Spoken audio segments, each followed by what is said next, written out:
എല്ലാരും നീ ഇതേടെ ഗ്യാസ് കുറ്റി പൊന്തിച്ചിട്ട് പോന്നേ? എന്നെയും നോക്കിയിട്ട് കുറച്ച് ഗുണ്ടകൾ വരും. അവരാരെങ്കിലും എന്നെപ്പറ്റി ചോദിച്ചാൽ ഞാൻ കടപ്പുറ ഉള്ളതെന്ന് പറഞ്ഞേക്ക് കേട്ടോ. എല്ലാരും നീ നാട്ടുകാരുടെ അടുത്ത് മൊത്തം കടം മേടിച്ചിട്ട് മുടിപ്പിക്കുവോ? അതെല്ലാം പോട്ടെ, നമ്മൾ അപ്പു എവിടെ ഉണ്ട്? അവനവിടെ നിന്ന് പുറത്തുനിന്ന് കളിക്കുന്നുണ്ടാവും. ഞാൻ അവനെയും കൊണ്ട് കടപ്പുറം പോകുന്നുണ്ട്. ഗുണ്ടകൾ വന്നാൽ ഞാൻ കടപ്പുറം ഉണ്ടെന്ന് പറഞ്ഞേക്ക് കേട്ടോ. ഓക്കെ?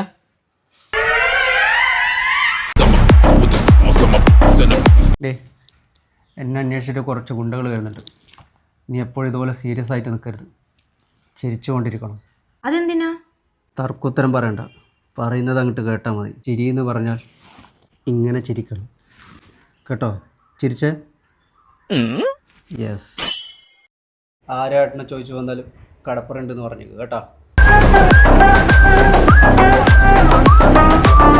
എല്ലാം മോളെ, ഇവനെന്ത് പറ്റിയേ? അമ്മ ഏട്ടന് വട്ടായി എന്നാ തോന്നുന്നു. ഓളം പറ കൊണ്ടോണ്ട സമയായി.